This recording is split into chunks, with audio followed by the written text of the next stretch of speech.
Welcome to the Experience Matters podcast with your host, Kent Clothier Sr., and your co-host, Kevin Hommel.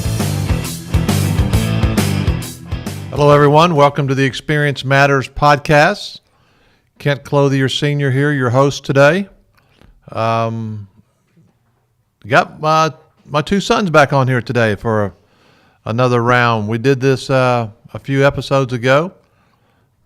Chris is on here and Brett's on here. We'll hear from them in just a second. Today we're going to talk about challenges for the new real estate investor in today's market. I'll be hearing from both Chris and Brett in just a second. I want to remind you that you can find us on the memphisinvest.com website, both audio and video, as well as Stitcher, SoundCloud, and iTunes. And we ask you to join us on any of those venues. And today, I think we're up to number 27 episodes. This is the start of number 27 today. And so let me jump in here with Chris and Brett. Welcome, guys. Say hello to our audience, please. I'm back. Happy to be here next to you, Dad. What's happening, bud? Thank you, Chris, for being here. Brett? I was on a couple weeks ago. I guess I am allowed back on now. It's been a while since I'm on. I'm not on as often as Chris, but I guess Dad liked something of what he heard, maybe, or maybe not. We checked the SoundCloud numbers and the Stitcher and the iTunes, and your episodes so far, Brett, is ranking as one of the top most downloaded and listened to, one of the most getting to the very end episodes that we have. So Well, knowing myself like I do, I can't say I'm surprised. So glad to be back. All I want to know is if anybody fast forwarded to the end, okay? And but anyway, back on to here today. The only thing I missed is that we don't have Kent Jr. on here with us. So maybe one day we can have all four of us on and doing a podcast where we have everybody on here. So we do have bobblehead dolls of all of us in the corner over there. If we want to bring Kent over, Dad, to sit on next to you with the camera, and it's hard to get a word in with you two. If I add him to the equation, I'm not sure how easy it's going to be to get a word in. So we'll see if that happens. All right, so let's get into it, Chris. This is a really, really good subject for a lot of our listeners that are getting started in the real estate businesses, looking for what the challenges are going to be, and maybe how we can help them work through this minefield. Yeah, well, speaking of looking at your numbers and looking at each of the downloads and everything, we noticed that your episodes are being shared a lot. A lot of people they're sharing them. We don't know if they're necessarily sharing them with friends or family or colleagues, or if they're being shared through social media. We just know that they're being downloaded, they're being shared. You've got a lot of listeners that the first time they listen, they're not registered or they're not downloading the episode, so they're being invited in. And that to us tells us they could be new investors. They could be new to the space, trying to figure out, kind of what's going on. They obviously are investors that did not get in when the market was at the bottom. When investing was, you didn't have to do a lot to be able to find a good deal. You didn't have to do a lot to be able to make things cash flow. There was just deals all over the place. And it's a different story today, So I thought this would be a great topic, since your podcast is being shared so much and people are sharing it with other investors, and we assume a lot of them are new. This would be a good topic for them to hear about, right? Just that. So we thought we would go into what some of the challenges are, for those new investors. And I think one of the biggest things that we as an experienced investor can all agree on is that the biggest challenge is pricing. Like the pricing for everything. And this is almost universal around the country, even though each real estate market is different. Pricing for everything, from the pricing of housing, the pricing of materials, pricing of labor, it's all higher. Right? Yeah, I mean, all around, when you look strictly at the real estate market, whether it's the $100,000 to $150,000 price point here in Memphis that we concentrate in, whether it's the $300,000 price point and up we see in Dallas, all of it is more expensive. Then as you drill it down, as you mentioned a minute ago, Chris, we build houses also. The prices there, lumber, steel, all that stuff, it's all going up. I know one of the things I concentrate on personally is houses in this area that are in the 250 to 400 range. The prices on those are going up. The competition's higher. So the pricing of everything is definitely a big, if not the biggest hurdle that we're facing right now in this market. You're going to hate me for saying this, Dad. Hang on. I know you want to jump in there real quick, but I want to share a quick little story. Brett and I looked at a house. What year was it that we looked at that house that we just happened to see I earlier? want to bring this up. It's Yeah. going to get me mad again. Look, it It was 2012, so 6 years ago. 6 years ago, and you and I, in our infinite wisdom as real estate experts, we passed on it because it was too what at the time? It was too expensive, and it was about half of what we could buy it for today, unfortunately. So we passed on a house at $135,000 because we thought it was too expensive, and that house just sold recently for Almost 300, just under almost 300. So in 5 or 6 years, And it needed a lot of work, but that same house today, if I could buy that house at $200,000 today in that same condition that I turned it down at 138 or whatever it was, I probably would. So Yeah. We didn't pull the trigger back then, huh? nope. It And just- we could probably tell that story several hundred times, about several hundred examples over the past Yeah, 5 absolutely. years. Well, those of you that are just joining us and maybe new to our, haven't listened to some of the other ones, we've purchased over 5,000 houses in Dallas and Memphis and Houston, Little Rock and Oklahoma City. So maybe we can give you a few little things today. So Chris, what would a couple of things be besides maybe the number one thing for a real estate investor as they jump in is just qualifying for a bank loan? And that's one of the first things, of course, outside of finding the property. But you're going to have to figure out how you have the money that you have to put down and have the money that, or procure the loan that you're going to need. And all of these no money down things that are out there, or buy real estate without any money and no cash up front. I'd be very, very wary as a new real estate investor of any of those type of situations. What do you guys think? Well, yeah, I mean, it's for us. We've always talked about, Dad, and I know you've shared through your podcast many times that get rich quick doesn't work. That's not what we talk about. That's certainly not anything that we all have invested in. We've all invested in long-term buy and hold fundamentals.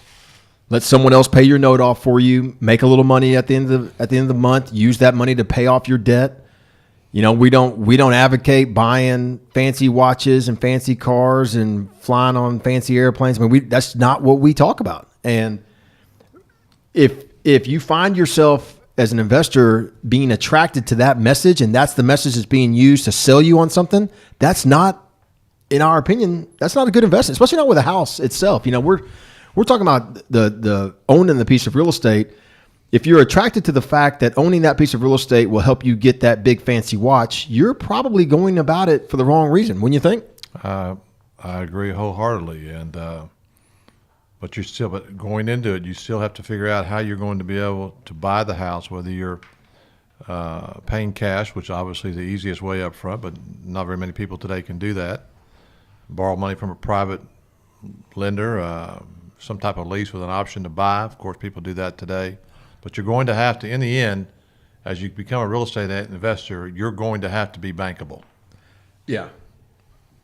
I couldn't agree more. If you can't, and that goes with, I know we're talking about the challenges for today's investor.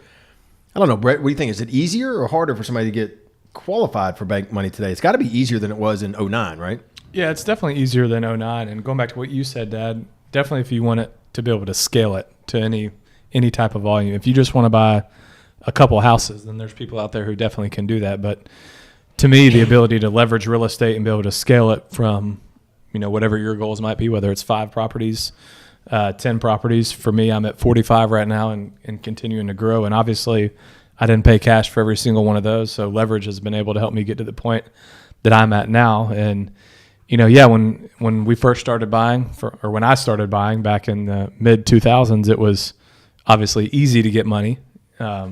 Then it definitely tightened up around 2008, 2009 as we went through the recession.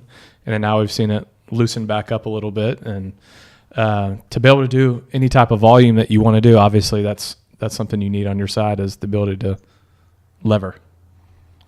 Good word. Lever. But again, one of the things, the next part after becoming bankable and obviously having the money to put down to be bankable, is that the time-consuming process of finding the property. What's really it's really tough today as a new investor, because you're out there doing all the things that you've been told to do and to inspect the house and walk in and check everything and crawl into the sink and crawl in the attic and open every door and look behind everything. And here comes a seasoned investor that walks through the house in 3 minutes and walks out and tells the person, the seller, that I'll take it. And you're still in there with your flashlight looking underneath the sink, and he's already bought the house. So there's a lot of frustration. So it's a time-consuming process to locate the house, to check the house out, to find it, and then finally to get it to contract. Chris, you got a comment on that? Well, and what you're talking about is you're talking about active investing. You're talking about if, for those of your listeners out there that want to, they may be attracted to, they may already be in the process of, I like looking for houses. I like looking at the deals. I like walking as you said, I like walking the deal and figuring out what it's going to cost to make it new or bright or cheery or redoing it, whatever it ends up being. That's an active investor. But there's other ways to invest in real estate. So, a challenge today, one that's really kind of been answered a lot, but it brings its own challenges, is how do you invest in real estate if you don't want to be active? And so if you want to be passive and you want to own it without having to do all the things that you just said, if really what you want to do is put your money to work, but not have to do all the things, required of an investor. You don't have to walk the house. You don't have to fight with someone else. You don't have to, know every in and out about each particular property. You just have to know those that can help you with it. I think there's a lot of different ways that people can invest passively today, from REITs to hedge funds, building your own team, and even what we do with Turnkey, right?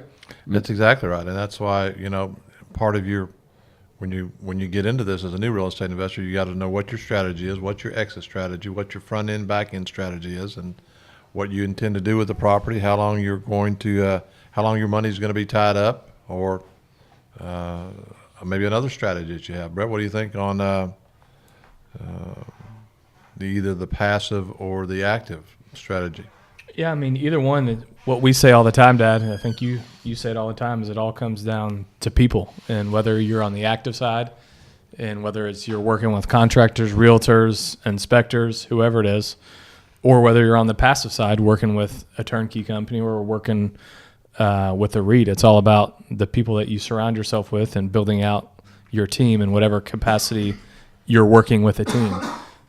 It's real estate investing is definitely not a solo sport. And no matter what way you look at it, it's all a team. And so getting involved with the right people, again, whether you're on the active side and it's the contractors and the painters and your insurance agents, or whether it's just, someone like us, a turnkey real estate company who you have one contact and who's kind of built out the team. It's all about the people you surround yourself with. You're only going to go as far as the people that you're with. And just to piggyback a little bit on that, then we'll hear from Chris, is that you have to, if you decide to go, and again, it's really two different paths here, the active or the passive. Of course, Memphis Invest, we're on the passive side of it with thousands of investors and do all the heavy lifting for the investors, but we still go through the same things, that we're in the trenches every day with 8 or 9 people trying to buy houses and run do everything that we just talked to you about. And of course, we have to line up the money, and we have to be able to inspect the properties, and we have to be able to move quickly and close quickly, and then of course we have the property management side of it. So, and again, when we first started in the business, we didn't have that side of it. And of course, today with 4,700 properties that we manage, that's a really good business to be in for those of you that want to think about that and put that in your vision or one of your goals. That's, as you build your business, that's certainly an area that you might want to think about being in. So, Chris, what do you jump in here? Yeah, I think that one of the things, because we're talking about challenges. So when an investor decides that they want to be passive instead of active, and for me, I think that's an easy decision to make, because I don't 5 kids, running the company, trying to be involved in their sports, trying to be involved, date night with, wife.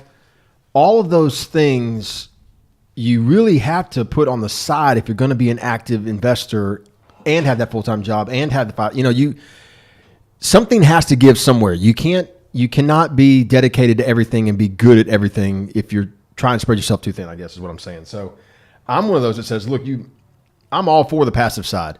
Now the problem with the passive side, and Brett, you and I have seen this a lot here lately, is we talked so much that on your podcast about who do you trust.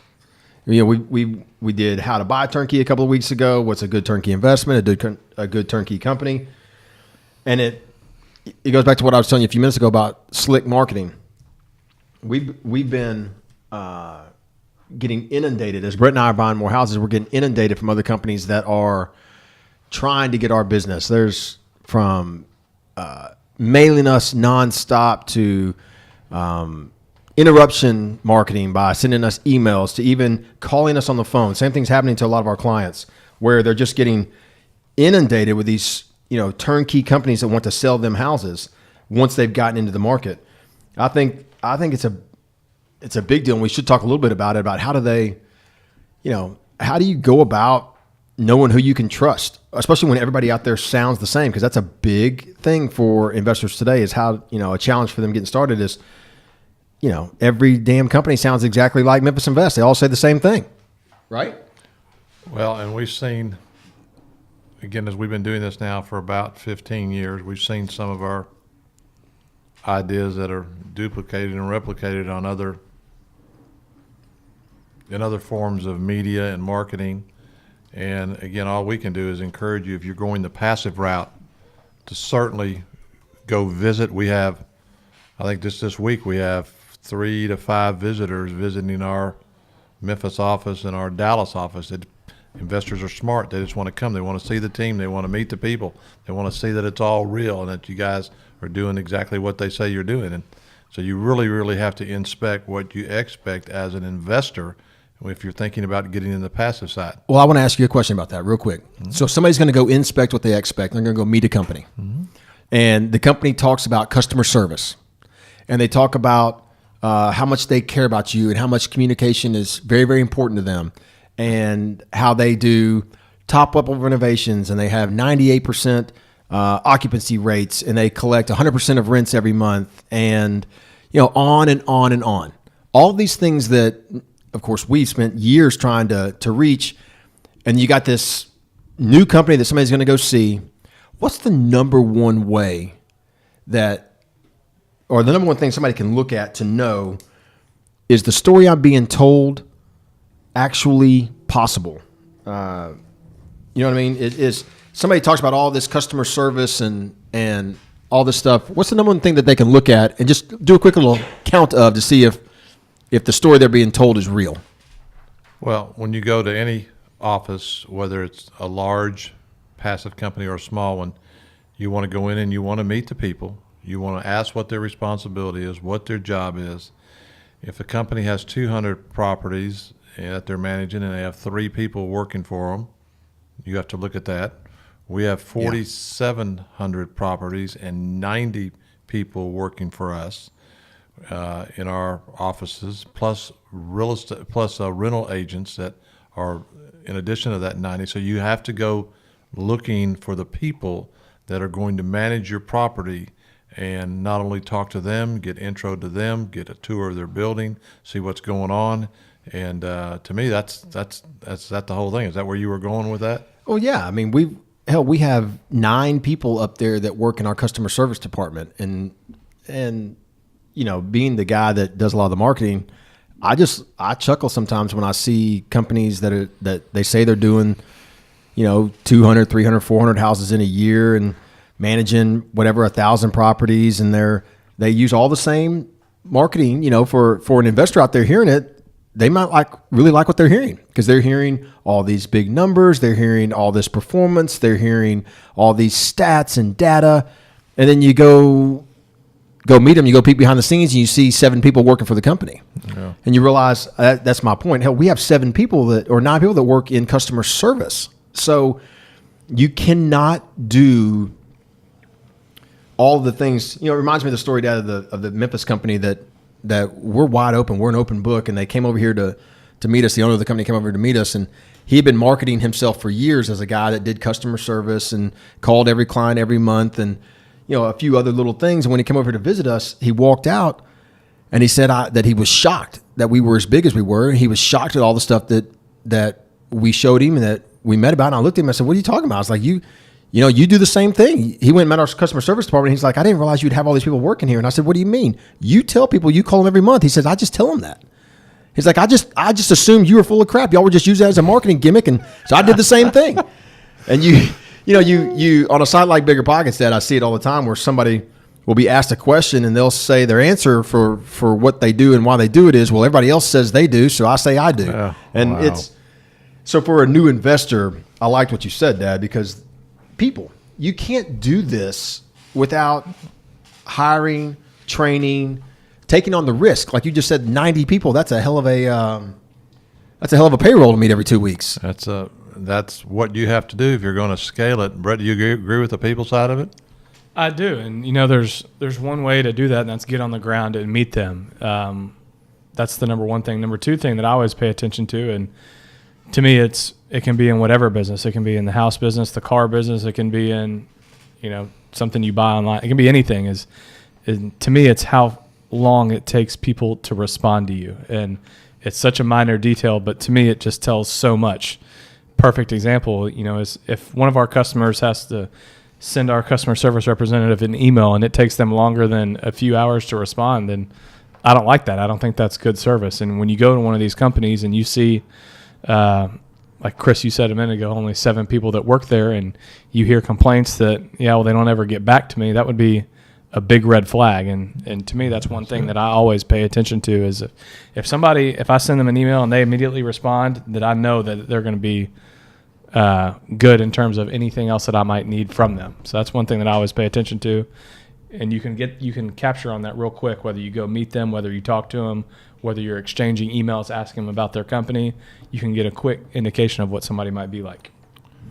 All right, so I think that's a good stopping point right now. Chris, what I want to do, and Brett, I want to come back and I want to make this challenges for the new real estate investor episode 1, and then we're going to come back with a couple of more and stay on this same topic right here as we walk a new investor through a path here to being successful. And I think we covered a little bit of it today, and about whether they're active or passive investor, and we'll continue this on our next episode. Is that good for both of you guys?